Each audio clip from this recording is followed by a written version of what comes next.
বিসিবির পরিচালক নাজমুল ইসলাম বলেছেন যে বাংলাদেশের ক্রিকেটের অর্জনটা কি। আমিও তাই মনে করি যে বাংলাদেশ ক্রিকেটের আসলে অর্জনটা কি। কারণ আহ, খেলা যখন থেকে শুরু করে এখন পর্যন্ত 2025 সাল 26 সাল পর্যন্ত আজ পর্যন্ত তাদের কোনো অর্জন আমরা দেখতে পাইনি। তারা কি কোনো এশিয়া কাপ জিতছে, তারা কোনো বিশ্বকাপ ট্রফি জিতছে, বা তারা কোনো আহ, ভালো কোনো টিমের সাথে খেলা জিততে পারেনি। কিন্তু তাদের পিছে তো কোটি কোটি টাকা ঢালা হয়। তাহলে তাদের অর্জনটা কোথায়? আপনাদের তো অর্জন নাই।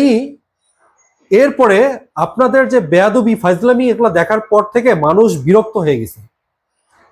এখন আপনারা তো ক্রিকেট বয়কট করছেন না, এখন তো বয়কট আমরা করব, সাধারণ জনগণ। কারণ এই ক্রিকেট, অসুস্থ ক্রিকেট দেখতে দেখতে প্রত্যেকটা মানুষের মাথার ব্যথা হয়ে গেছে। যেই দিনে খেলা দেখে সবাই ধরে এনে যে সে খেলায় হারবে, হারতে হারতে কোনো ম্যাচ হয়তো জিতে যায়, ম্যাক্সিমাম ম্যাচগুলোই হেরে যায়।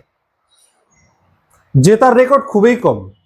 আপনারা জেতেন কার সাথে? ওই কেনিয়ার সাথে, ওই জিম্বাবুয়ের সাথে, ওই আফগানিস্তানের সাথে। এখন তো আফগানিস্তানের সাথেও জিততে পারেন না, শ্রীলঙ্কার সাথেও জিততে পারেন না। আপনাদের অর্জনটা তাহলে কোথায়? আপনারা দেখাতে পারবেন? মেহেদী হাসান মিরাজ, আপনি যে বলেন আপনাদের টাকা আসে, আপনাদের স্যালারি আসে কোথা থেকে? স্পন্সর থেকে। আরে ভাই, স্পন্সর কোত্থেকে পায়? দর্শক যদি না যায় ওখানে, এত বড় বড় কোম্পানি কি স্পন্সর করে এমনি এমনি করবে? স্পন্সর কেন করে? কমন সেন্স নাই আপনার? আপনার কথা বলার আগে কি আপনার কমন সেন্স নাই? স্পন্সর তখনই যাবে যখন সেখানে দর্শকরা উপভোগ করবে, হাজার হাজার দর্শক সেখানে যাবে দেখতে। তখনই দর্শকদের উদ্দেশ্যে স্পন্সররা, কারণ স্পন্সর কোম্পানিদের মূল টার্গেট কি? তাদের বিজনেস করা। আর বিজনেসের তাদের প্রোডাক্ট প্রমোশন করাই হচ্ছে তাদের মূল টার্গেট।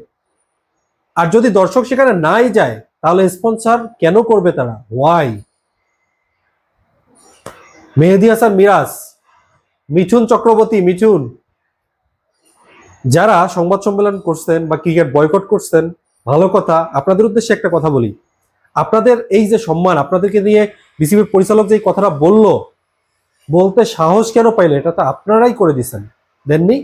কারণ 2013 সালের গণজাগরণ মঞ্চে যখন কাদের মোল্লার ফাঁসি হয়, তখন আপনারা যান নাই সেখানে রাজনৈতিক উদ্দেশ্য হাসিলের জন্য।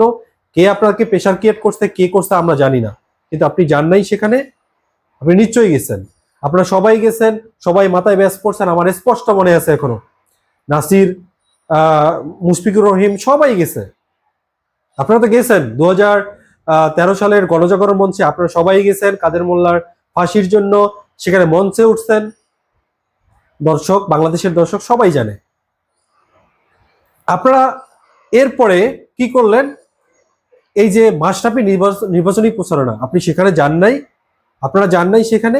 অনেক ক্রিকেটাররা সেখানে গেছেন, তাদের তাদের নির্বাচনী প্রচারণার ক্ষেত্রে আপনারা অনেকেই সেখানে গেছেন তো, তাই না?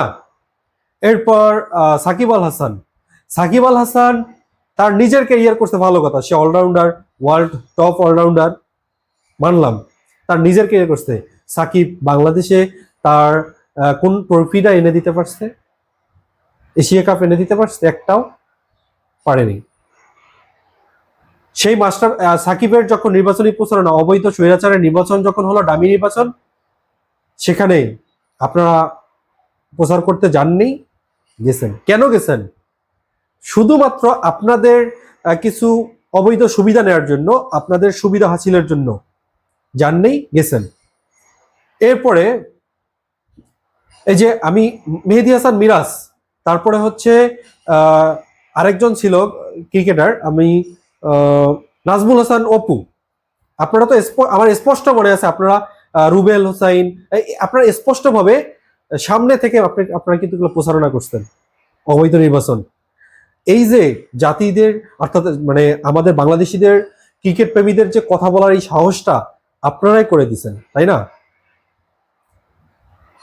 এরপর আপনি হচ্ছে গণভবনে যাননি 3 তারিখে, তামিম ইকবাল আপনি যাননি। আপনি তো অসৎ মানুষ, আপনি তো অসৎ উদ্দেশ্যে সেখানে গেছেন। যখন হাজার হাজার বাচ্চাদের যখন কিল করা হচ্ছে, গুলি করে হত্যা করা হচ্ছে, সেই সময় আপনি অবৈধ হাসিনার সঙ্গে আপনি দেখা করতে গেছেন, এই যে ডামি নির্বাচনের প্রধানমন্ত্রী হাসিনার সঙ্গে আপনি দেখা করতে গেছেন, জাননি?